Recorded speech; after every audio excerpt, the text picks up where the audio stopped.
রমজানের সাহরি এবং ইফতারে কী ধরনের খাবার খাওয়া শরঈ এবং স্বাস্থ্যগত দিক থেকে বাঞ্ছনীয়? স্বাস্থ্যগত দিক থেকে আমাদের সাহরি এবং ইফতারিতে কী ধরনের খাবার থাকা দরকার সেটা অবশ্য স্বাস্থ্য বিশেষজ্ঞগণ খুব ভালো বলতে পারবেন। তবে আমরা সবাই কমন কিছু বিষয় জানি।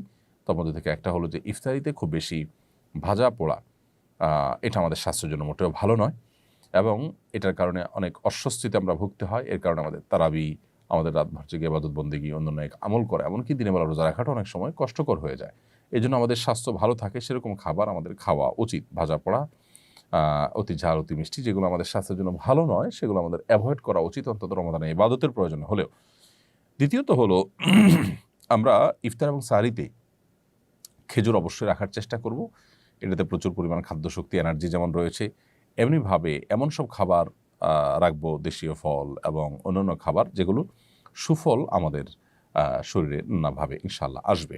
বিধে আমরা সেদিকটাকে বিশেষভাবে খেয়াল রাখবো, মনোযোগ দিব ইনশাআল্লাহ। এবং খুব বেশি আপনার উদরপূর্ণ করে খেলে ইবাদতবন্দি করতে অসুবিধা হয়, সেটা অস্বস্তির কারণ হয়, সেটা আমাদের স্বাস্থ্যের জন্য খারাপ হয় এবং শরীয়ত ও শিল্পের জন্য আমাদেরকে নিরুৎসাহিত করেছে।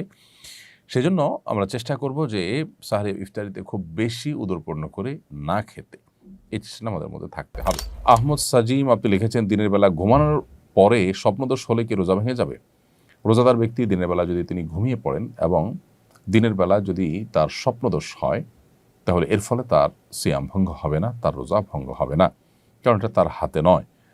তবে ইচ্ছাকৃত বীর্যপাত ঘটালে সেটি অবশ্যই রোজা ভঙ্গের কারণ হবে, স্ত্রী সবাসকৃত রোজা ভঙ্গের কারণ হবে, সেটি বলাই বাহুল্য।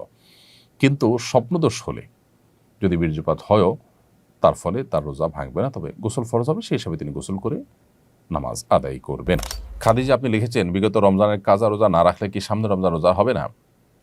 বোন খাদিজা, এমন কোনো কথা নেই যে বিগত রমজানের কাজা রোজা না রাখলে রমজান রোজা হবে না। রমজান রোজা আপনি রেখে ফেলবেন এবং রমজানের পরপরই বিগত রমজানের যে কাজা রোজাগুলো রয়েছে সেগুলো দ্রুততার সাথে আপনি রেখে ফেলবেন। নাসরিন আক্তার সৌরভ আপনি লিখেছেন, কিভাবে মোবাইল ফোনের প্রতি আসক্তি কমানো যায়? বোন নাসরিন আক্তার, মোবাইল ফোনের প্রতি আসক্তি কমানোর জন্য নিজেকে নিয়ন্ত্রণ করা যদি কঠিন হয়, তাহলে সেক্ষেত্রে প্রয়োজনে স্মার্টফোন ছেড়ে বাটন ফোনে চলে আসতে হবে। কিছুদিনের জন্য যদি আপনি চেষ্টা করেন, অসম্ভব কোনো বিষয় নয়। কিছু কিছু হয়তো অসুবিধা হবে, কিন্তু সেগুলো আপনি ওভারকাম করতে পারবেন। এরপরে আফিয়াত আসনাত এআইডি থেকে আপনি লিখেছেন, রমজানে মৃত ব্যক্তির জন্য কিভাবে দোয়া করব? কোনো খতম বা এই ধরনের কিছু করা জায়েজ আছে কিনা? খুবই প্রাসঙ্গিক একটি প্রশ্ন করেছেন আমাদের এক বোন। রমজানে মৃত ব্যক্তির জন্য আমরা দোয়া করতে চাই, বিশেষ করে রমজান উপলক্ষে আমাদের মৃত মা বাবা, তাদের পক্ষ থেকে, আমাদের প্রিয়জনদের পক্ষ থেকে কিছু করার তাগাদা আমরা অনুভব করি। এক্ষেত্রে দোয়ার ক্ষেত্রে যেটি হবে যে আমরা নিজেরা আল্লাহর কাছে তাদের হয়ে তাদের জন্য মাগফিরাত কামনা করব, দুহাত তুলে দোয়া করব, চোখের পানি ফেলবো, অন্যদেরকে দিয়ে দোয়া করাবো বা অন্যদের কাছে দোয়া চাইবো তাদের জন্য, এটি হতে পারে। দ্বিতীয়ত, তাদের তরফ থেকে আমরা দান সাদাকা করব। মৃত ব্যক্তির জন্য যে সমস্ত বিষয়গুলো করা যায়, তাদের পক্ষ থেকে উমরা করা যায়, হজ করা যায়, দান সাদাকা করা যায়, কোনো ব্যক্তিকে আপনার খাদ্য দেওয়া যায়, আল্লাহর কাছে দোয়া করা যায়। অনেকগুলো আমাদের মতে আপনি কোরআন কারীমের তেলাওয়াত পড়ে যদি বলেন যে আল্লাহ এর সবটা আমি তাকে দিতে চাই, সেটা অনেকের মতে দেওয়া যায়। এই যে ব্যাপারগুলো যেগুলো মৃত ব্যক্তির তরফ থেকে করা যায়, সেগুলো আপনি করবেন। এর বাইরে খতম করার একটা প্রচলন আমাদের সমাজে আছে যে রমজান উপলক্ষে আমাদের মৃত ব্যক্তির তরফ থেকে খতম করায়।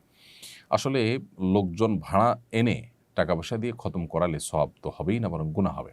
কারণ খতম কোরআন কারীম তেলাওয়াত পড়ে শেষ করা বা তেলাওয়াত করা এটা একটা ইবাদত, এটার বিনিময় দেওয়া এবং নেওয়া জায়েজ নাই, বিধায় এটা চলবে না। হ্যাঁ, আপনারা পরিবারের সদস্যরা কেউ কোনো অংশ তেলাওয়াত করলেন, করে এটার সওয়াব যেন আল্লাহ তাকে দেন সেই হিসাবে আপনি নিয়ত করলেন, বাস এটা হতে পারে।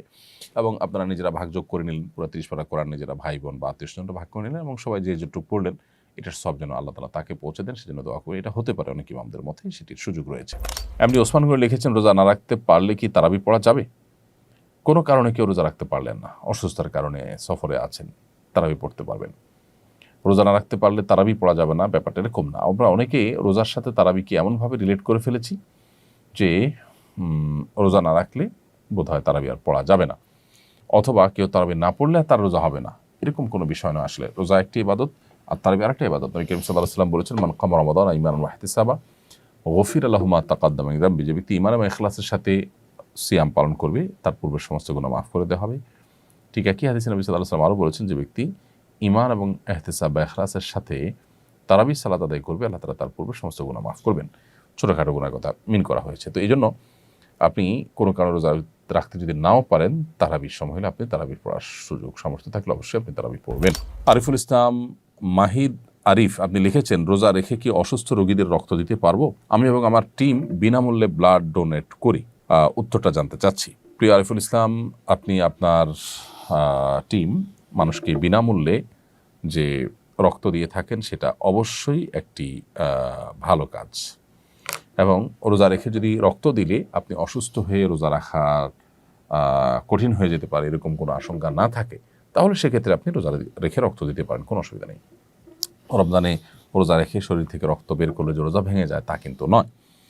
মূলত শরীরে কোনো কিছু প্রবেশ করলে যেটা আমাদের খাদ্য বা আপনার পানীয়ের কাজ দেয়, যেটা আমাদের শরীরে এনার্জি সৃষ্টি করে, অর্থাৎ ক্ষুধা নিবারণ, পিপাসা নিবারণের কাজ দেয়, সেরকম কিছু যদি শরীরে প্রবেশ করে তাহলে সেটা রোজা ভাঙার কারণ হয়। এখানে তো শরীর থেকে বের হয়েছে। এটা যদি স্বাভাবিক হয় যে এক ব্যাগ রক্ত আপনি দিলেন, এর ফলে আপনার রোজা ভাঙতে হবে সেরকম পর্যায়ে আপনি চলে যেতে পারেন, এরকম কোনো আশঙ্কা যদি না থাকে ইনশাআল্লাহ আপনি রক্ত দিতে পারেন। এরপরে প্রশ্ন হলো, রোজা অবস্থায় ইনসুলিন গ্রহণ করা যাবে কি না?